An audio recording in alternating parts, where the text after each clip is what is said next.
Welcome back, everybody. This is Justin with Calvary Chapel RV Travelers, and today we're here at Skyview Cemetery in Kyle, Texas. And this is just about a half a mile from the Kyle Cemetery where we've been filming.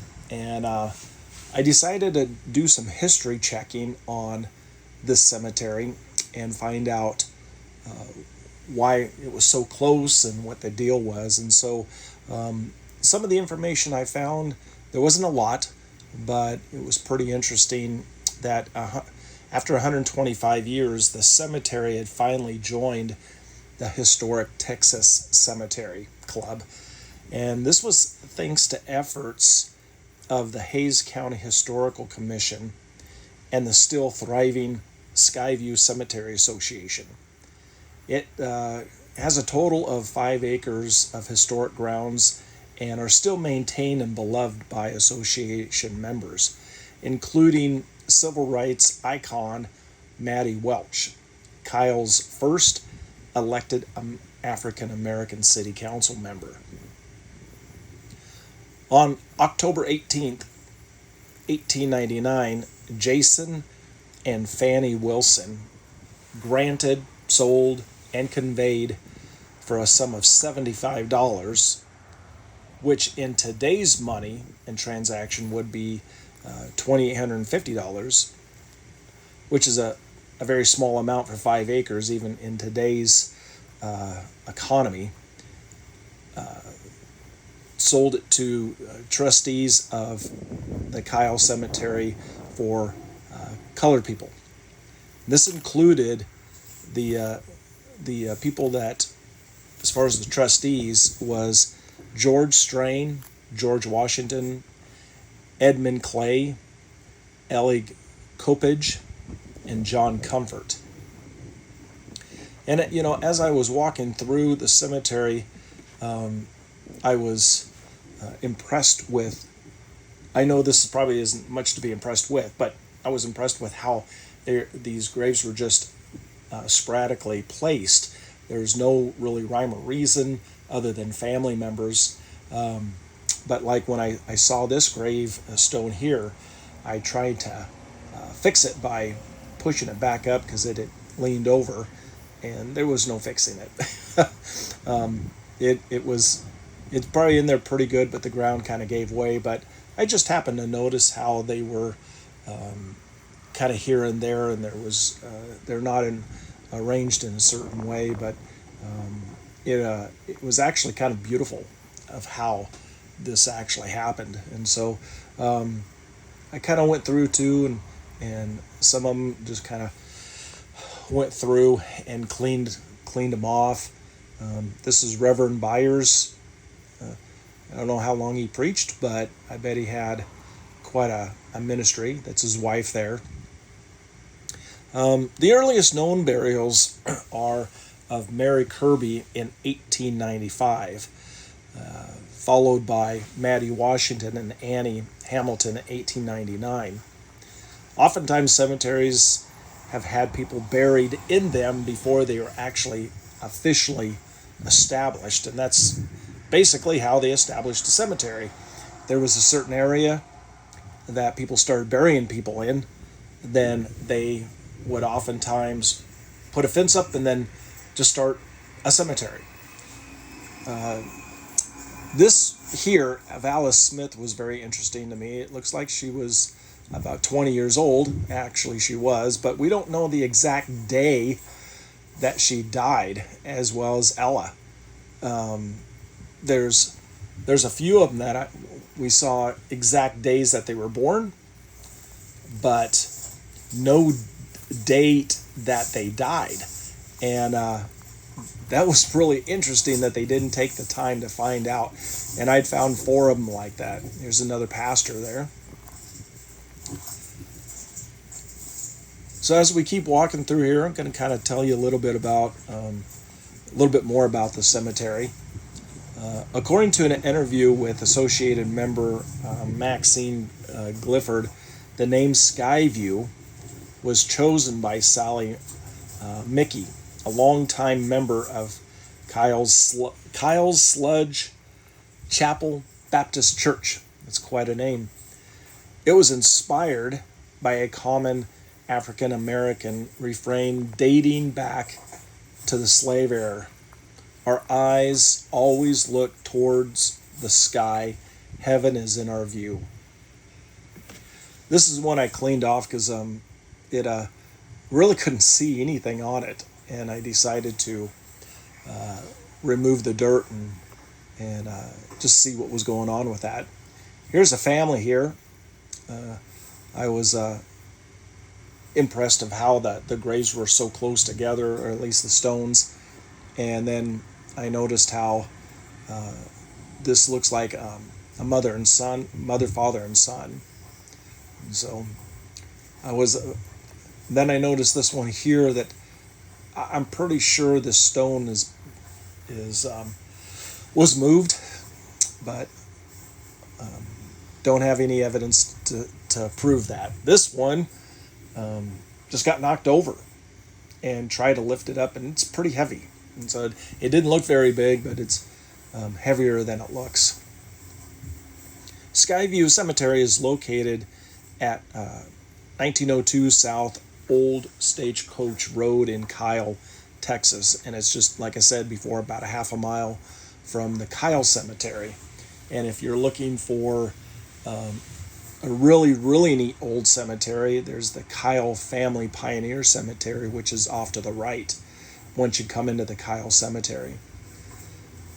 There's been rumors that slaves were buried in this cemetery. There could have been, but slavery, especially in this area, was usually between 1850 to 1860.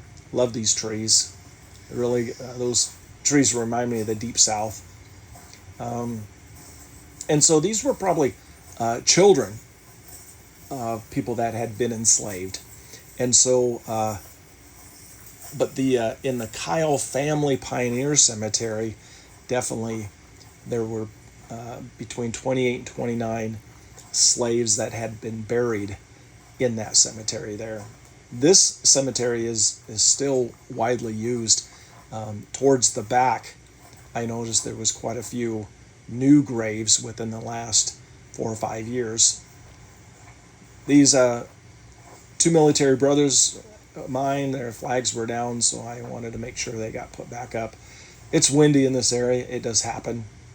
And here's another one that the flag had not actually that person. I believe it belonged to this veteran right here. And so wanted to make sure that flag got placed where it needed to go. And so it looks like somebody came out and just brought out a bunch of flags and try to mark all the military veterans, which, as a veteran myself, I do appreciate that. And so some of these, like this one, looked to be a baby, like a baby's tomb, but grave, but I didn't see any of the parents any close by. So oftentimes, people would move and they weren't buried with their children. And that still happens today. And so this one had really interested me quite a bit. You could tell it's a newer grave. And so, as we're walking through here, we're getting closer and closer to the newer part of the cemetery. It's a veteran brother there. Flag had broke or came apart, and I was able to put it back together there. These are flags that probably come in a big box and you put them together, which is nice. Whoever ordered those, I really appreciate. In fact, I think, the more and more I visit these cemeteries, I'll probably go on Amazon and buy like about 50 flags and keep them in my truck for this specific reason. This is very elaborate. They actually have rock in the cemetery to be able to do just what these people did. Ahead of you can see it a little bit. It's another veteran brother of mine that I noticed. So right there, I just panned from it. You can see all that rock, and people can dress up the graves of their family members. I think that's really neat that they provide that. It doesn't take much, about a couple of inches, and a little bit goes a long ways. This one they got very fancy with. I noticed the flowers were down, and I wanted to make sure that I could set it up, but the rocks kind of made it a little difficult, so I had to set it off to the side. So, yeah, just trying to give a little honor to people. Family members still come out and visit, and so if you're ever in the area, I would highly recommend you coming out and visiting this. There's one grave I'm coming up to, not this one, but here in a few seconds, that it looked like you could actually see down into the casket, but all it was a grave site topper. Here's a few that people didn't have the money to get a headstone, so he left it there. But this just says McFarland County. I know that's not the county that we're in, but not sure what was going on with that there. And it was a good thing that gravestone, I didn't show it to you, but there was a funeral marker on the other side, and you could actually tell who it was, because the gravestone was so old you couldn't actually read what was on it. But this is the one I was talking about. I looked down in there, and it kind of looked like you could see something like a casket, but you couldn't see it. And so I just figured it was a topper to mark where the casket would be. As you can tell, looking around here, there is a lot of land still available for graves. That flag there looked like it had been there a long time, and I plan on going out and replacing it. This one looked like it had just been placed. This veteran had just passed away last year, and he was born in 1954, but he served in Vietnam, which meant he was really young when he went to Vietnam. Of course, Vietnam ended in 1975, so he would have been, about 19 years old when it ended. So he would definitely, would have been about 17 or 18 years old. Over here is another veteran that I found, and like I said, his flag was pretty old and torn and ripped, and so I plan on going out and replacing it if I can.